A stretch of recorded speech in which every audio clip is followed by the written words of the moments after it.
The world didn't end with fire or trumpets.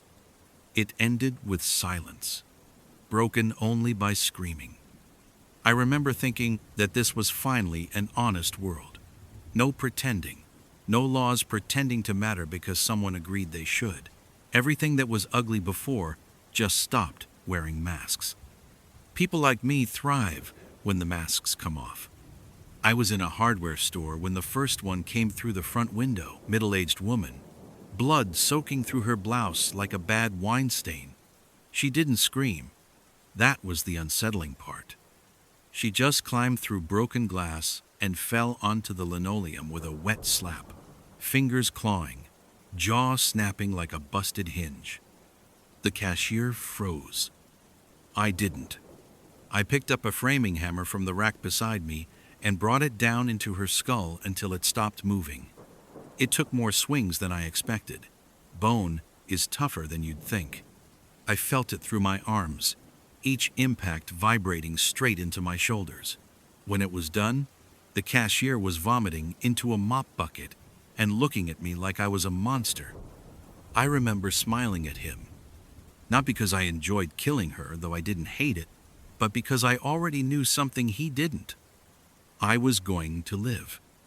Most people think surviving the end of the world is about being strong, or brave, or kind.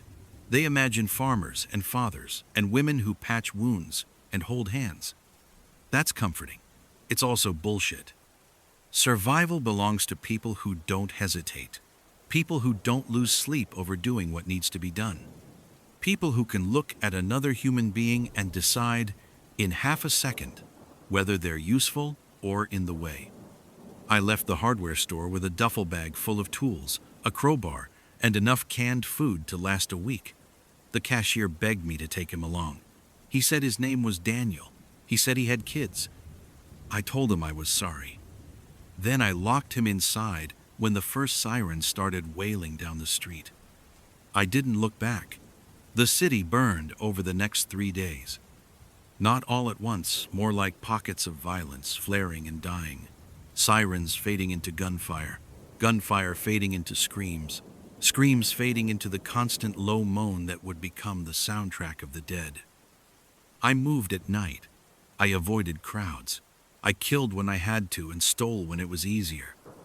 On the 4th night, I found a pharmacy that hadn't been stripped yet.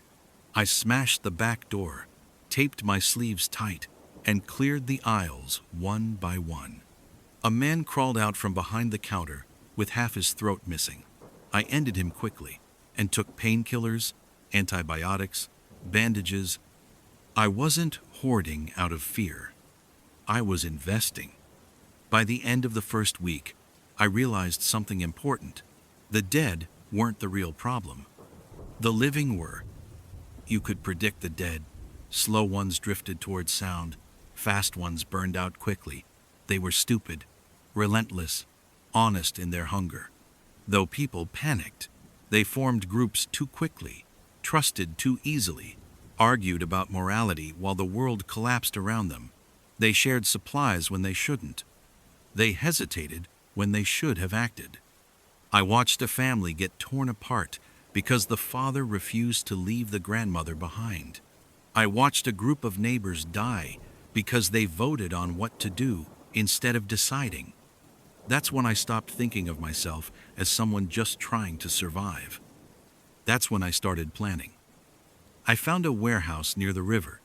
2 floors, steel doors, good sight lines. Someone else had already barricaded it but hadn't done a thorough job.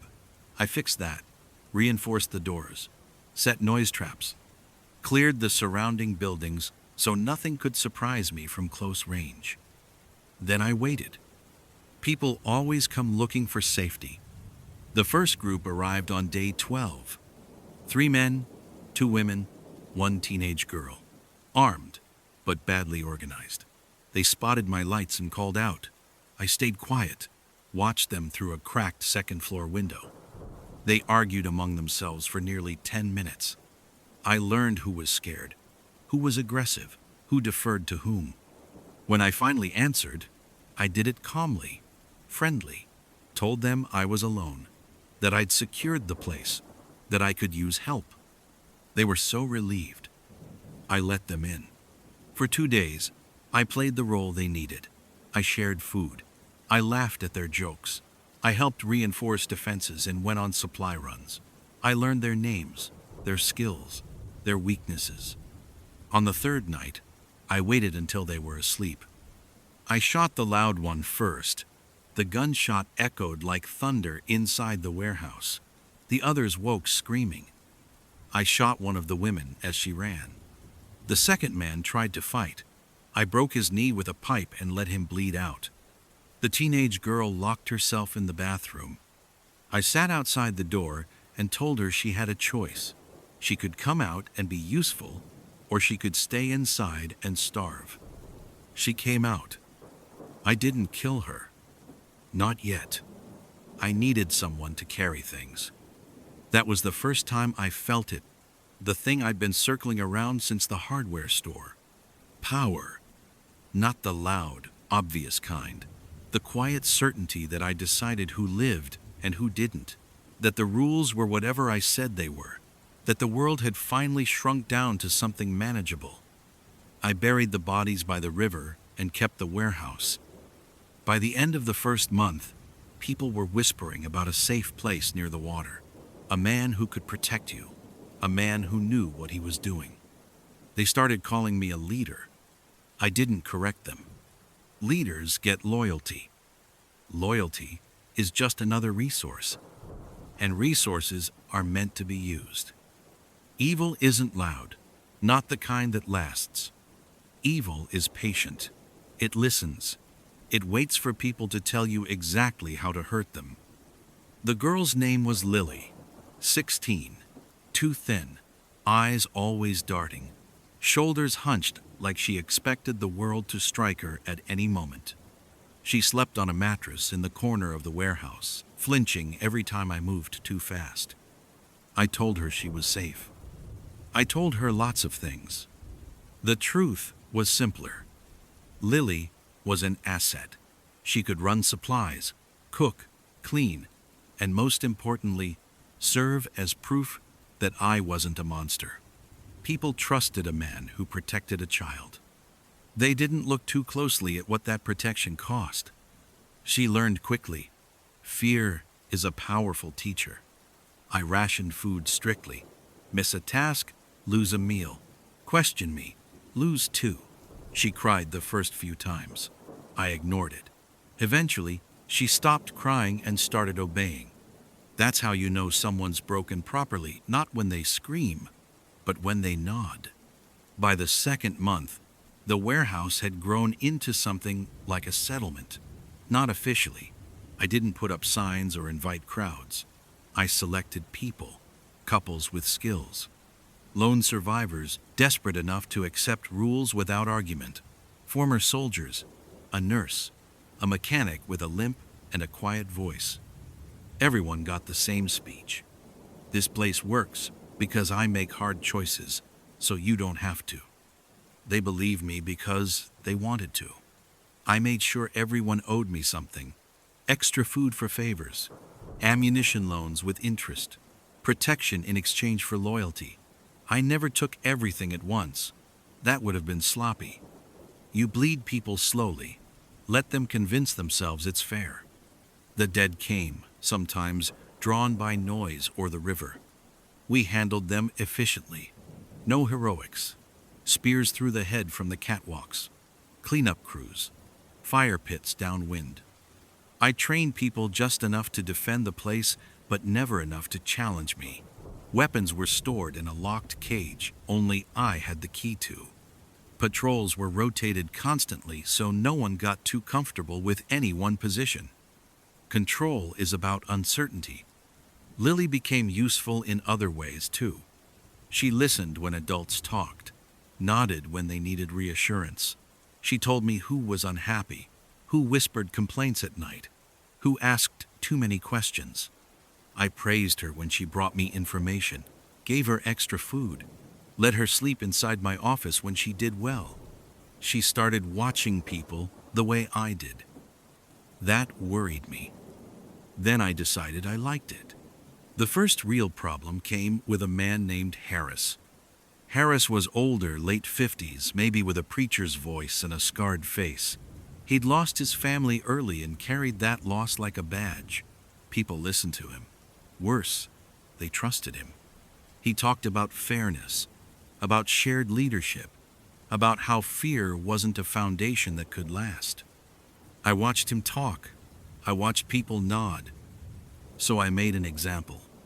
We'd caught a thief that morning, a young guy who'd skimmed food from the stores.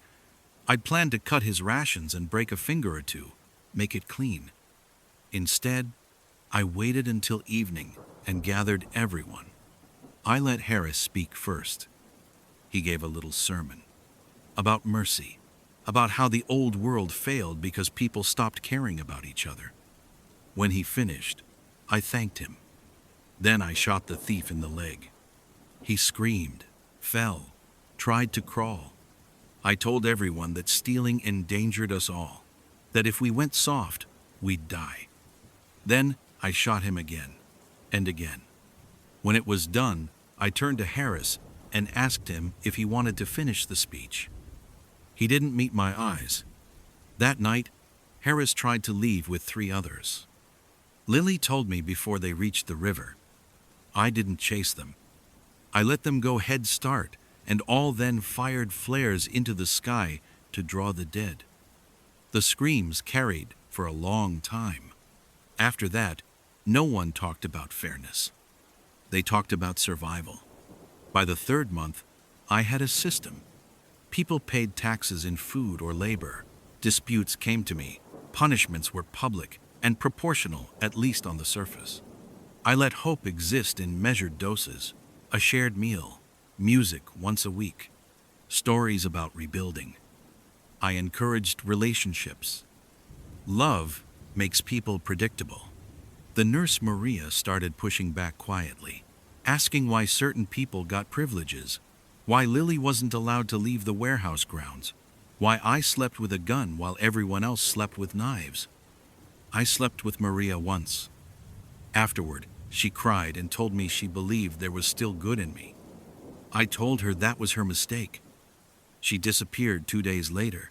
I told people she'd gone scouting and hadn't returned. I left her jacket by the river. Lily didn't ask questions. She didn't have to. Something shifted after that. Not outwardly, things still ran smoothly, but inside me, something settled. A line I might have danced around early on finally vanished. I stopped pretending I was doing this for anyone but myself. The world was simpler this way, cleaner. Then the convoy arrived. 3 trucks, military-grade armor welded onto the sides, heavy weapons mounted up top, disciplined movement, real organization. They didn't ask to join. They demanded terms. Their leader was a woman named Cole, late 30s, cold eyes, scar across her jaw. She looked at my settlement the way I looked at people assessing value. She said they were expanding, absorbing smaller groups, building something permanent inland. She said I could hand over control peacefully and keep a position under her. I laughed. That was my mistake. Cole didn't threaten me. She didn't posture. She just smiled and said, "We'll be back." That night, I couldn't sleep. Not because I was afraid of her, because I was excited. A real enemy meant real stakes, and I had no intention of sharing my world.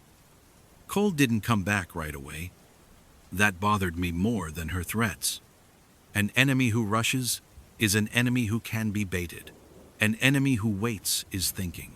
I hate other thinkers. There's only room for one of us in any system. So I prepared. Preparation, for me, doesn't mean stronger walls or more guns. Those are tools. Preparation is psychological. It's shaping the people around you so that when pressure comes, they don't fracture in unpredictable ways. They collapse inward, toward you. I tightened rations again, told them our supply routes were compromised, blamed it on scouts I'd never sent. Hunger sharpens attention. I changed patrol schedules without warning. Anyone late lost privileges. Anyone who complained lost sleep. I made sure exhaustion became normal. Then I introduced rewards. Extra food for loyalty reports. Better sleeping quarters for exemplary behavior. I didn't define exemplary. I let them guess. They started watching each other. That's when Lily stopped being a child and started being useful in ways I hadn't originally planned. She was quiet now, efficient. She didn't flinch anymore when I raised my voice. She stood beside me during meetings, clipboard in hand, writing down names and numbers like this was just another job. People trusted her. They spoke freely around her. She told me everything. Who was hoarding, who was planning escape routes, who prayed at night for someone else to save them. I taught her how to interrogate. Not with violence at first. Violence makes people stubborn. I taught her how to deny, how to offer small kindnesses and then withdraw them, how to ask the same question 3 different ways over an hour. She was good at it. That scared me a little. So I pushed her further. The first time she watched me punish someone, she went pale. A man named Reese, former electrician, caught siphoning fuel. I brought him to the center of the warehouse, tied to a chair. I handed Lily the knife. She hesitated. I leaned down and whispered, "If you don't do it, I'll make you watch something worse." She cut him. Shallow, but deliberate. Reese screamed. Lily cried afterward, quietly, alone. The next time, she didn't cry. By the 4th month, my settlement wasn't a community anymore. It was a machine.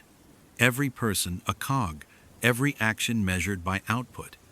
People didn't talk about the future unless I was in the room. They didn't make plans unless they'd already guessed what I wanted. I had become inevitable.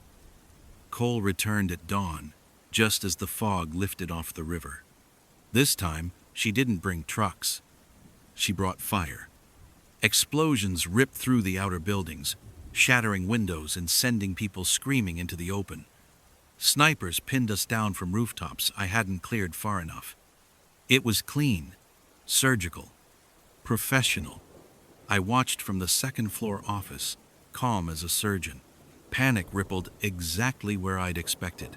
People ran to positions they barely understood, firing wildly, wasting ammunition. I didn't intervene. Fear is a teacher.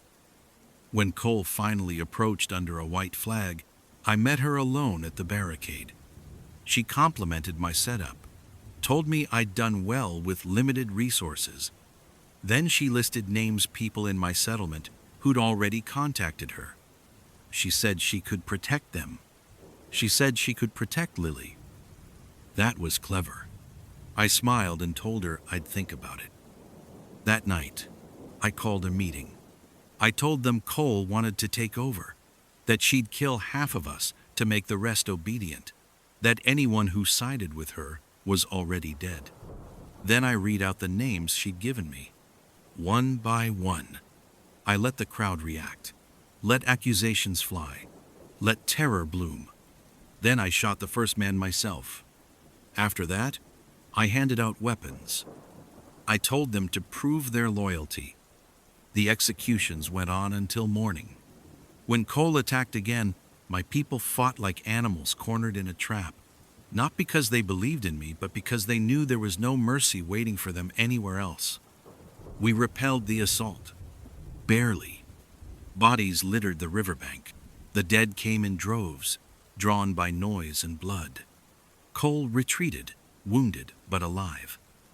I watched her convoy disappear into the smoke and knew this wasn't over. Victory had cost me something, though.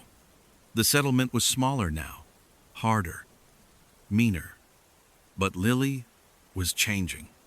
She didn't look at me the same way anymore. There was something behind her eyes' calculation, not fear, understanding. One night, she asked me why I'd saved her in the beginning. I told her the truth. Because you were useful. She nodded. Then she asked, What happens when I'm not? I smiled and told her not to worry. That was the first time she smiled back without warmth. That was when I realized I'd made something dangerous.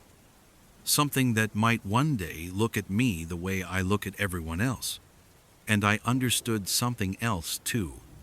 The apocalypse hadn't turned me into a monster. It had just given me permission. War doesn't arrive all at once. It seeps in. Cole stopped attacking directly. No more explosions.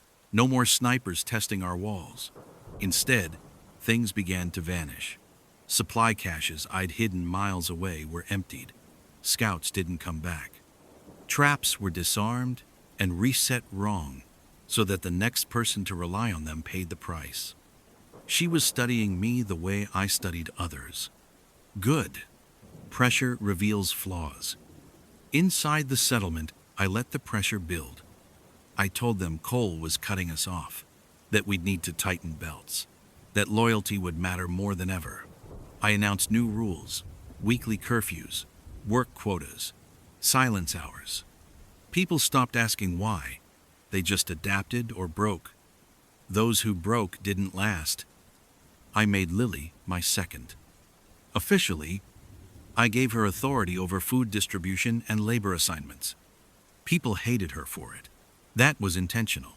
Hatred directed outward keeps rebellion from turning inward. She never abused the power outright. She didn't scream or threaten. She enforced rules with calm efficiency, documenting everything. When someone begged her, she listened. When they cried, she waited until they were finished. Then she denied them anyway. I watched her closely. She was becoming something sharp, refined, less emotional than I'd ever been at her age. One night, she brought me a report. 3 people were planning to leave, steal weapons, try their luck outside. I nodded, already planning the response. She cleared her throat. I handled it, she said. I looked up. What do you mean, handled it? She slid a piece of paper across the desk. Names, times, a brief description. They volunteered for night patrol by the river, she said. They won't be a problem. I went to the window, looked out at the dark water, listened. Nothing. No screams. I felt something like pride. That was mistake number 2. Cole's next move came a week later. She sent a messenger. Not a soldier, a civilian, unarmed, hands bound, mouth gagged. We found him nailed to a post just outside our perimeter at dawn. Still alive, barely. I had him brought inside. He said Cole was offering amnesty. Anyone who left now would be taken in, fed, protected. Anyone who stayed would be considered complicit. I laughed and ordered his execution. Lily stopped me. Let him talk, she said. Let people hear it. I hesitated. We gathered everyone. The man repeated the offer. His voice shook. He talked about Cole's compound, inland fields, walls, doctors, children playing. Hope. I watched faces soften, watched people imagine a different life. Then Lily stepped forward and shot him in the head. The sound echoed. He was lying, she said calmly. If you leave, they'll kill you. He was bait. No one argued. That night, I realized something unsettling. She hadn't looked at me before pulling the trigger. She hadn't needed permission. Cole's war tightened. Food became scarce. Ammunition low. People started making mistakes, small ones at first. Dropping tools. Falling asleep on watch. Whispering when they thought no one listened. I punished inconsistently now. Sometimes harshly. Sometimes not at all. Uncertainty gnawed at them worse than hunger ever could. I slept less, ate less, thought more. Not about survival. About legacy. I didn't want to just outlast the world. I wanted to shape what came after, to leave something behind that proved I mattered, that I wasn't just another animal scrambling through the ruins. Cole wanted to absorb me. Lily wanted to replace me. Neither would happen. I devised a solution. A final one. We still had explosives. Not many. Enough. I told the settlement we were evacuating, that we'd move at night, scatter, regroup elsewhere. Panic surged, but obedience held. They trusted the plan because they had no alternative. Lily watched me closely as I issued orders, said nothing. When night fell, I sent groups out in stages. Not towards safety, toward Cole. Each group carried supplies, weapons, and trackers I'd planted days earlier, beacons that would lead her forces straight to them. I stayed behind with Lily and a handful of others. She didn't ask why the routes overlapped. She already knew. "You're sacrificing them," she said quietly, as we watched the last group disappear into the dark. "Yes," I said. "For what?" I smiled. "For clarity. Cole's people would move in to collect survivors. They'd be distracted, overextended. That's when I'd strike. Burn everything. Not to win. To erase." Lily turned to me. "You could have told me," she said. I shrugged. "You didn't need to know." She nodded slowly. "I did this better than you," she said. Before I could respond, she raised her gun. I don't know what I expected. Fear? Hesitation? Some flicker of the girl she'd been? There was none. The shot tore through my shoulder. I fell back against the desk, blood soaking through my shirt. She stood over me, steady. "I've already sent word," she said. "Cole's coming. The real way." I laughed, coughing. "Good," I said. "Let's see what survives." She watched me for a long moment. Then she left. I dragged myself upright. Pain screamed through me, sharp and bright. I could hear distant gunfire now, Cole's forces clashing with the decoys. The building shook as explosions went off along the river. Perfect. I armed the detonators. If I was going to lose, I'd make sure there was nothing left for anyone else. The dead moaned outside. The living screamed somewhere far away. And for the first time since the world ended, I felt truly alive. Pain has a way of sharpening thought. Every movement sent lightning through my shoulder. But it kept me focused, kept me present. I tore fabric, packed the wound with gauze and duct tape, and cinched it tight enough that my vision went white at the edges. Good enough. I didn't need comfort. I needed function. Outside, the night was tearing itself apart. Gunfire stuttered in uneven bursts. Explosions rolled like distant thunder.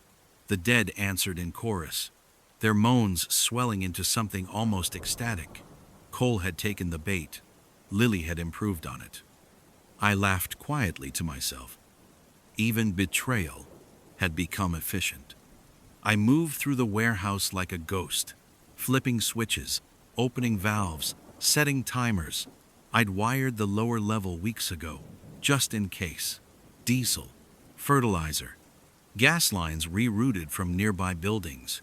Not enough to level the city, but enough to erase this place from memory. If I couldn't own it, no one would.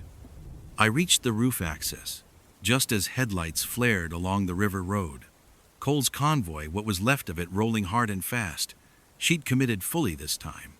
Soldiers poured out, disciplined even under pressure, forming perimeters, shouting commands. Then the dead hit them. Hundreds, maybe more, drawn by the noise, the blood, the chaos I'd cultivated. They poured out of the fog like a tide, slamming into Cole's lines. Gunfire turned frantic. Formation broke. People screamed. I watched from above, breath ragged, heart pounding. Beautiful. A shadow moved beside me. Lily. She hadn't left after all. She stood at the edge of the roof, rifle slung, hair tied back, face calm. Blood spattered, her boots fresh. "You should have stayed down," she said. "You should have aimed better," I replied. She smiled faintly. "I wanted you alive." "Of course you did." Below us, a truck exploded, sending flames licking up the side of the warehouse. Heat washed over my face. The building groaned. Lily glanced at the flames. "You wired it." "Yes." "You're going to kill everyone." I shrugged. "Everyone dies." She turned to face me fully now, studied me, not with fear, with curiosity. "I learned everything from you," she said. "The rules, the timing, the lies. You taught me not to waste resources," she continued, "not to hesitate. You taught me that people are tools." I smiled. "I'm proud of you." That was when she raised the rifle again. But she didn't shoot me. She aimed past me toward the stairwell. Cole emerged onto the roof, weapon raised, blood streaking her face. Her eyes flicked between us, assessing in half a second. "So this is him," she said. "The architect." I bowed slightly. Cole looked at Lily. "You must be the girl." Lily didn't answer. Cole turned back to me. "You burned your own people. They were already mine to spend." "You don't believe in anything," Cole said. I shook my head. "I believe in outcomes."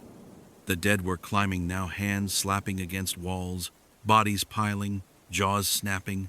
Fire spread along the lower levels. The air stank of smoke and rot. Cole glanced at the chaos below. "You can't win this." "I already have," I said. Lily stepped forward. "You're both wrong," she said calmly. We looked at her. She took the detonator from her pocket, the secondary one I'd hidden and forgotten. "My contingency's contingency." "I win," she said. For a brief moment, just a flicker, I felt something unexpected. Admiration. Cole lunged. The rifle barked. Cole fell. The detonator clattered to the roof. I dove for it. So did Lily. The world narrowed to motion and pain and heat. My fingers brushed plastic. Hers grabbed my wrist. Stronger than she looked. Younger. Faster. "You taught me too well," she said. I headbutted her. She reeled back, stunned. I snatched the detonator and slammed my thumb down. Nothing happened. I stared at it. Lily laughed. "I rewired it," she said. "You taught me redundancy was wasteful." The building shuddered violently as a massive explosion tore through the lower levels, too close, too wrong. Cole's convoy vanished in a fireball. The dead were thrown like dolls. The roof cracked. We both fell. I hit hard. Breath knocked from me. Body screaming. Lily landed nearby, rolling, coming up on one knee despite the chaos. The warehouse was collapsing inward now. Fire roaring. Walls folding. The world I'd built was destroying itself exactly as intended. Just not on my terms. I dragged myself toward her. "Finish it," I said. "Be what I made you." She hesitated. Just for a second. That hesitation cost her. A dead man clawed up between us, jaw snapping.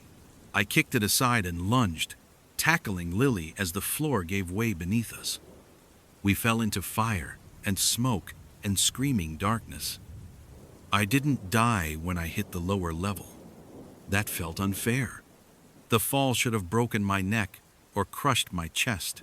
Instead, I slammed into twisted metal and broken concrete, pain blooming everywhere at once, the kind so loud it drowns out thought. Fire roared above me. Smoke clawed into my lungs. Somewhere close, something structural failed with a sound like the world tearing in half. I lay there for a moment, stunned, tasting blood and ash, listening to the dead scream as they burned. Still alive. I laughed, then choked. I dragged myself out from under a collapsed beam inch by inch.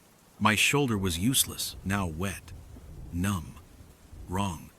One leg didn't want to cooperate. Didn't matter. I'd moved through worse. The warehouse was no longer a warehouse. It was a crater of fire and falling debris. Floors pancaked together, walls leaning at impossible angles. The river had surged inward, hissing as water met flame. Bodies, human and dead alike, were everywhere, torn apart, half buried, burning. This was the end of my world. I saw Lily across the wreckage. She'd survived too. Of course she had. She was pinned under a slab of concrete, blood running down her forehead into one eye. One arm twisted badly, but she was conscious, watching me. Always watching. We locked eyes through the smoke. Neither of us called out. I limped toward her, dragging my bad leg, every step a negotiation with agony. The dead reached for me as I passed charred hands, but I ignored them. They were background noise now. "Looks like you miscalculated," I said when I reached her. She coughed, spitting blood.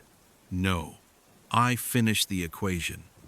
I knelt beside her, looked down at the thing I'd made. Not a child, not a protege, a successor. "You could have ruled," I said. "You were ready." She smiled faintly. "That's why I didn't." I frowned.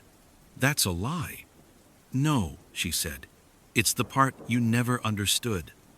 The concrete shifted as fire weakened the supports. Something groaned overhead.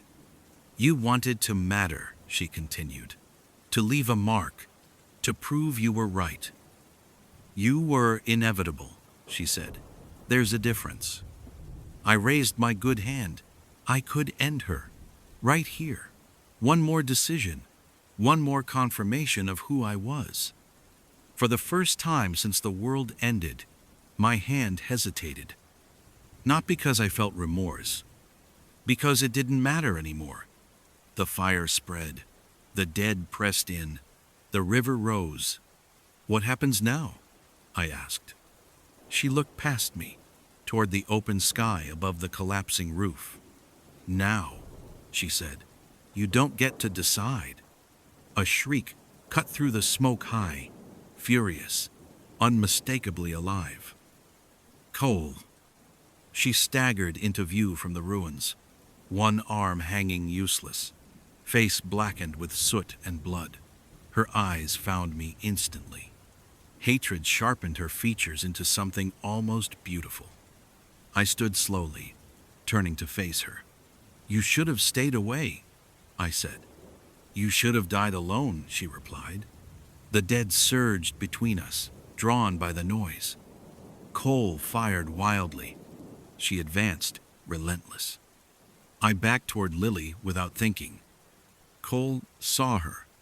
Understanding flickered across her face. "You made her," Cole said. "Didn't you?" "Yes." "And she broke you." I smiled. "No one breaks me." Lily laughed weakly. "He really believes that." Cole leveled her weapon at Lily. I moved without thinking, stepping into the line of fire. The bullet tore through my side. The impact spun me, dropped me to one knee. Pain flared white-hot, absolute. I tasted iron.